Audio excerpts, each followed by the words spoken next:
This is the semifinal review. Congratulations to all officials who are working the finals this week in the bins. Good job, all the semifinal officials. Nothing extremely major, no earth-shattering calls. Good job. Keep your head down. Do what we're supposed to do. A few things I want to look at: good, bad, ugly. So we've seen this a couple of times this year already. Recently as last year or last week, I mean. So here's another one. This one's a little more subtle, not as egregious. See the quarterback, he's just casually walking to the sideline and then the snap. Some of the questions brought up with the one we looked at last week was the quarterback gesturing toward the sideline, did that count as deception? No, deception we wanted obvious. We wanted where everyone basically in the stadium can tell, hey, this is a deceptive act. Neither one of those was. This one, even more subtle. He's just walking to the sideline. No one's moving. He's going sideways or backwards. And there's the stop. So, like I said, this one is a little more subtle and still illegal. Officials, good job of staying focused on there. So, good work by the officials there.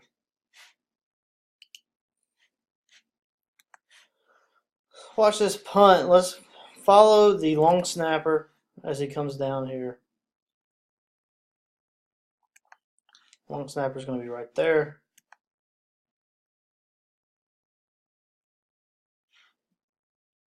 That should have been a blindside block.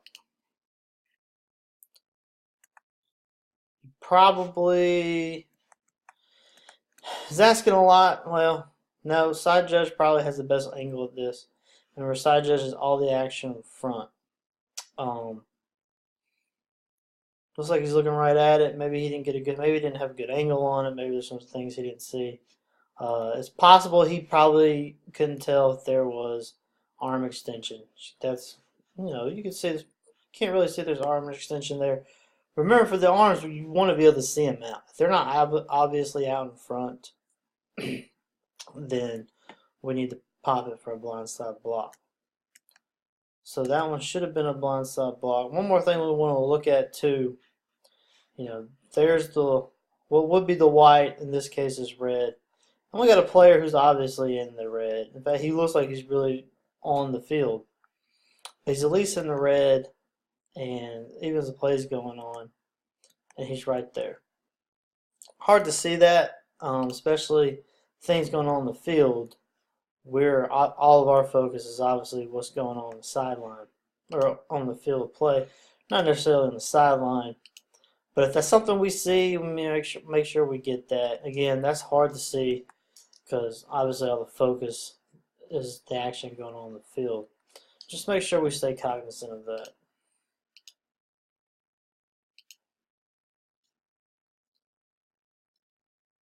A couple of things to look at here. This quarterback did this all night. You'll see him go under and then kind of come out. He's not coming out abruptly, so this is not a false start. It's quick, but it's still more deliberate. Not to mention, like I say, he did it all night. So it's kind of like in baseball when you're looking for balks. If it's something the pitcher does constantly, well, it's not really a deceptive act. So defense obviously wants it, but then they weren't fooled. So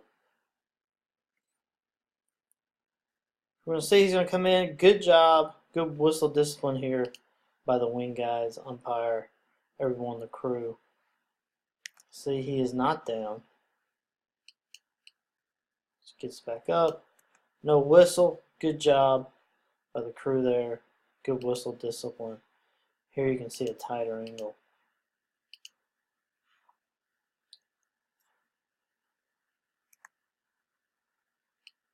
No knee, no forearm. Pops back up. Good job. I don't think the end zone angle is going to say anything different. So good whistle discipline there by the crew.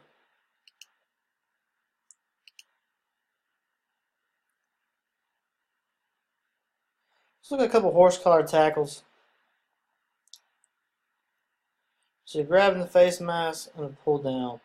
Now remember, the rule now stipulates a sideward grab, or pulling down sideways, or sideward, as the rule book says, is a horse collar tackle.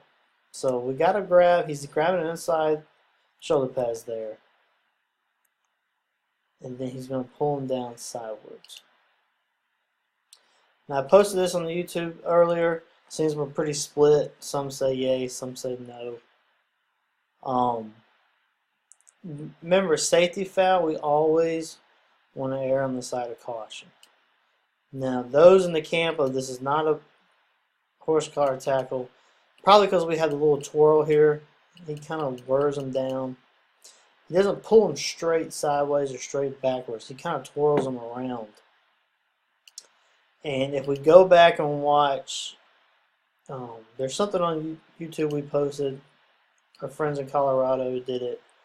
It is about a 5-minute horse collar video. It's on our YouTube channel. Go check it out. And it mentions, that they twirl them, or, if they're not immediately dragged to the ground like this, they just kind of twirl them around, spin them around, then we would not flag it. So that's probably, those in the camp of no horse collar tackle is probably where you're coming from. However, I would say if there's doubt, throw it. And there's some doubt here, but I'm not sure it's enough to not throw. So it's a 50-50 call. I don't like players as well, like this guy right here. I don't like that motion, but if they don't drag it out, they don't keep doing it, let it go. If he runs up to your face and keeps on and on and on doing that motion, ask him to stop. If he keeps doing it, pop him. But I don't like the motion, but as long as they don't do it too much. Here's another horse collar.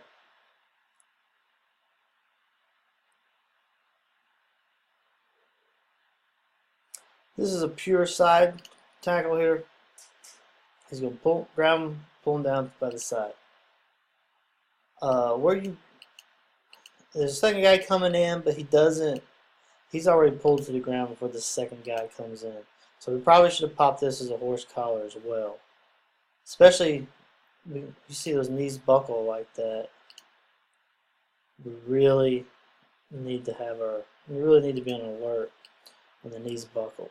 Just going to try to grab them and just pull them. Anything like that. That's the type of play that could really tear a kid's knee up. So we probably need to go ahead and get those. As you can see, he's got him in the back collar. Pulls him side. That's a tough movement for a knee to do. So it's one we should probably pop as well.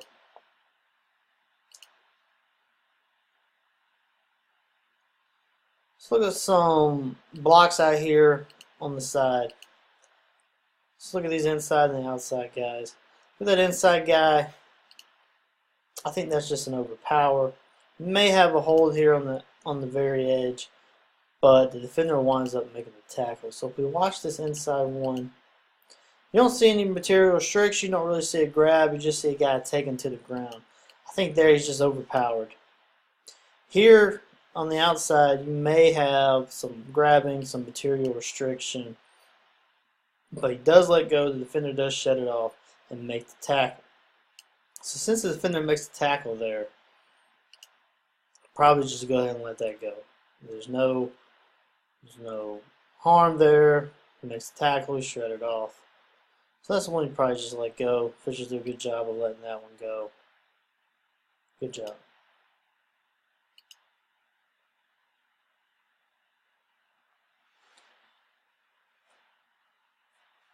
Here we want to talk about spotting. And remember, deep guys, we only spot the 2 and in. Official's going to come right here and grab a spot at about the 5. On a play like this, what we would do is just have the deep and the wing look at each other and communicate, So deep, if you got him out at the 5, which hopefully the wing does too, look at each other, communicate. If the wing didn't see it, just tell the wing, hey, I had him out at 5.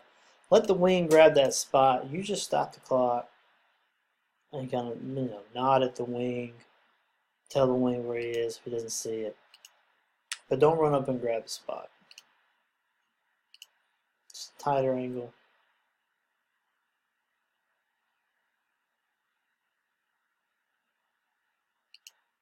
We really don't want to even be able to see it. Of course, it's going to be hard not to. So we would rather, as a DP, look at some of the blocks out here. But good effort by the player there. But for a deep guy, just make some eye contact with the wing. Tell him they got him out of the 5, and let him grab that spot. A wacky punt play that the crew does a good job. It's hard to tell really what goes on here in real time. Even slowing it down, you can't tell. But we got the ball hitting someone. Officials run up. The only thing I would say is if at that point, if you know who the ball belongs to, let's signal as soon as we can. Now we may not know because there's still a scrum on the pile. But the officials do a good job getting in there, being right there on it, stopping the clock. Of course, one of the first things we want to do, because no matter what, we got to stop clock. Don't know. You can really see who it hits. It's hard to tell. It looks like there it may hit white, but you can't. We don't really have the angle. They wind up giving the ball to the kicking team. I believe. I know white wound up with the ball. Yeah, they give the ball to the kicking team. And from this angle, again, it's hard to tell, but it looks like they may be right in that it hit green right there in the back. So good job. Crew's on it. Like I said, if you know who has it, let's go ahead and get a signal, but it's a very good chance they didn't know who had it. Good job of stopping the clock, because we know we at least want to do that. But, did what they could. But as soon as you know something, let's get a signal out there so everyone knows.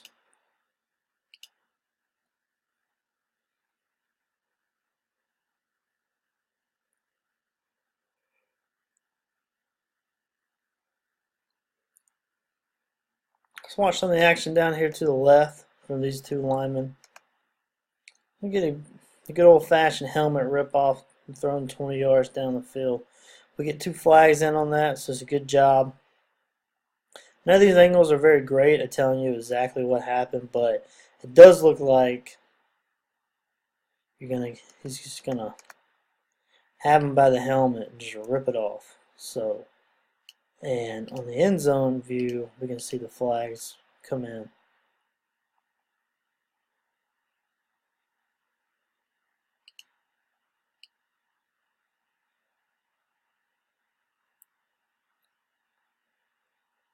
So, yeah, there's one flag and another one comes in. It's a good job there by the officials seeing that, calling it correctly. So we can't have players ripping other players' heads off or helmets off. No one ripping their heads off either. Definitely the helmets.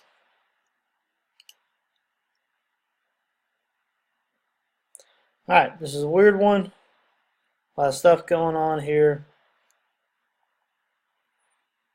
So let's break it down from the beginning. First of all, referees. The referee looks like he's about 10 yards, maybe 11 yards off the ball. Let's go deeper. No closer than 13. Realistically, probably about 15. So you know what, you kind of want to know your limitations. And watching this game, none of these teams were really spreading the ball out. So I can understand coming up a little bit, but you always want to be ready for anything. So let's start out a little bit further back, maybe about right here. And then once you read that quarterback's backing up, let's back up a little faster, and let's stay committed to backing up. That's one thing too. He backs up, kind of stops. let's stay committed from backing on out here. There's a lot of things going on here. First of all, is the quarterback's knee down before the ball comes out? It's very hard to tell, and we don't have any officials in position to see it. And then, kind of looks like he's getting rid of it and trying to throw it away, or maybe it just hit the official and come out. Ruling on the field is fumble and return for a touchdown. So we have that to look for. But the point is, no one's really in position to see it because we're not keeping the play boxed in. We're not backing out like we need to. A couple other things to look at here. We have a good no call on a blindside block right here. Oops.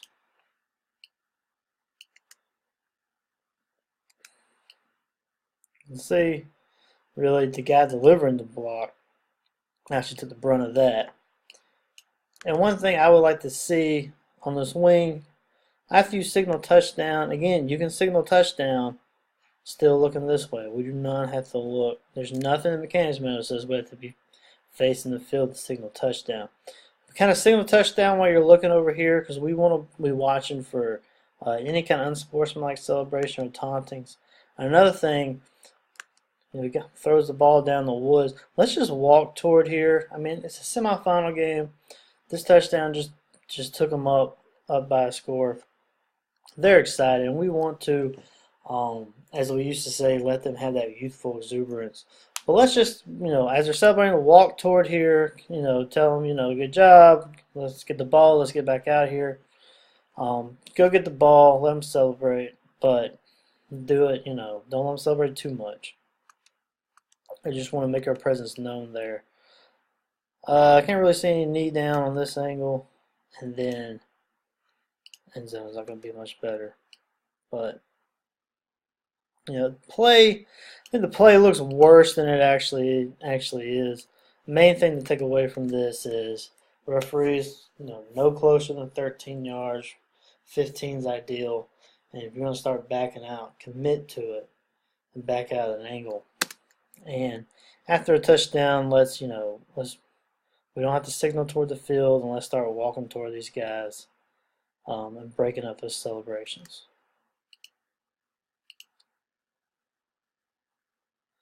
So watch this guy goes in motion. He's coming forward, and he's not set for a second. So this should have been an illegal shift.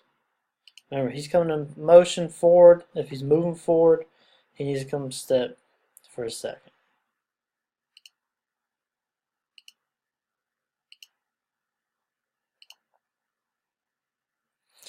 All right. It's going to be hard to see what we're talking about in this play, but I think enough of you know what happened here that we can talk about it. So, we have a scrimmage kick formation on 4th down. We have he is more than 10 yards. The kicker that is in position more than 10 yards behind the line of scrimmage. So we can't have a numbering exception here. Remember, outside numbering exception, if you do not have the numbering exception, these 5 guys got to be numbered between 50 and 79. Also, as it stands, we have 5 in the backfield. So this is not a legal formation at the moment. So should have some kind of radars up right now. Hopefully the wings are communicating with each other. I see one has his hand out like he doesn't have 3. One does. So looks like the wings at least know they are not in a legal formation at the moment. Just watch it develop. Right, now we're legal. We got the guy back receiving the ball. He's now within 10 yards. Okay, so now numbering exception cannot exist. So we have to have 5 people in the line of scrimmage within the numbering of 50 and 79. And then we're going to have a fake play here. The officials correctly called this play back, and they are right. There's a good heads-up job by the referee in recognizing this. So we can't see really what the numbers are, You can go ahead and see now. That's definitely not 50, between 50 and 79. And that's not number 7. I mean, that looks like number 17. So we already know we don't have 5 players on the line within 50 and 79. But the referee noticed it. He called it back. Good job by him. Again, that's a good job. Looks like the umpire maybe have a flag on it too. So good job by the crew of recognizing this, and they called it back. And that is the correct move. All right, last play is going to come from another state. Keep our eyes on the quarterback and the action on the quarterback at the end.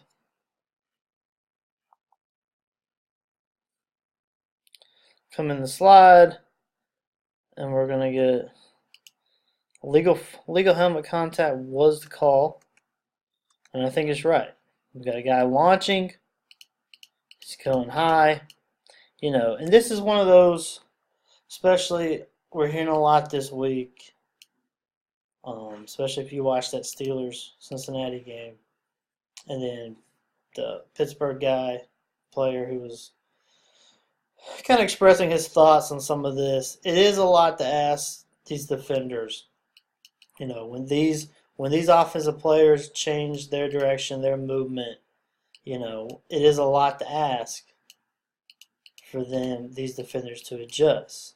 Nevertheless, that is the rule. It is responsibility of the defender to avoid high contact. It looks like here he's coming in. He launches. Looks like he gets a forearm to the helmet there. This 5-man crew. So flag comes in from the back judge. Who has the best angle on this.